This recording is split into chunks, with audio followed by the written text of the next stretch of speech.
Good evening. This is Bambi Menelik for Abolition News Network. Tonight we are presenting the second Census Award for the state who has freed the most number of slaves since our founding in 1776, 24 years ago. The state that has freed the most number of slaves will receive the A&N Freedom Award. The state freeing the least number of slaves or increased the most will receive the Ball and Chain Award. The new states will be named in worst to best order. My assistant, Tara Blackberry, will present the awards to the winners. The new states that have slaves are Kentucky at 40,000, Tennessee at 14,000. We have the Mississippi Territory at 3,000. We have the District of Columbia at 3,000 and the Indiana Territory at 135. Now, what we have been waiting for, the worst state to free the slaves, Virginia. She began with 165,000 slaves in 1776 and now has 346,000, an increase of 181,000 slaves, or about 43%. Will the Virginia representative step forward and receive the state award, Ms. Lulu Dogwood? I'll look for it.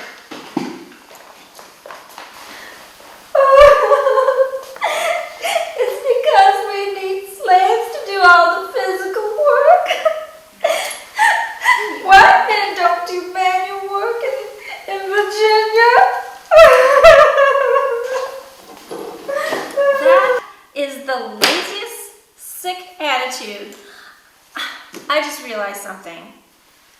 Since the total population of Virginia is 808,000 and only 345,796 slaves do the work, then the remaining white population doesn't work.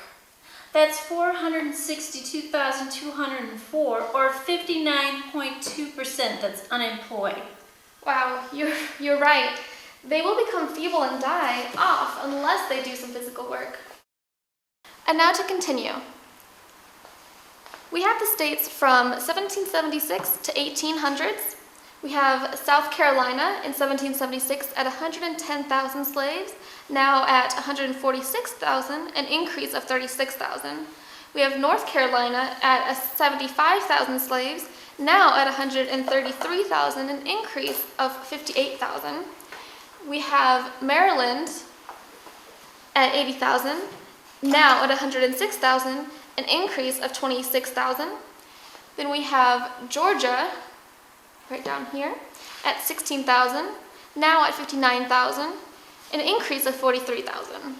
Then we have New York at 15,000, now at 20,000, an increase of 5,000. Then we have New Jersey, over here, at 8,000, now at 12,000, an increase of 5,000. Then we have Delaware at 9,000, now at 6,000, a decrease in 3,000. Then we have Connecticut at 5,000, now at 951, a decrease in 4,049 slaves. Then we have Rhode Island, was at 4,000, now is at 381, a decrease in 3,922.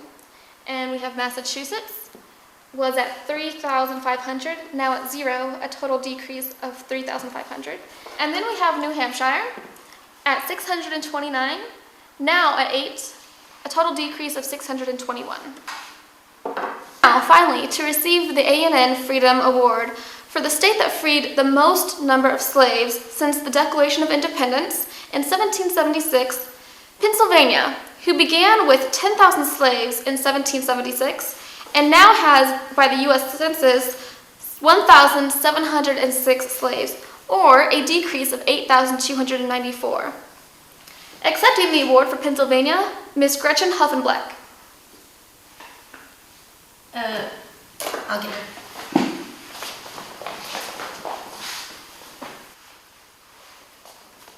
There you go. Thank you. Thank you. Congratulations.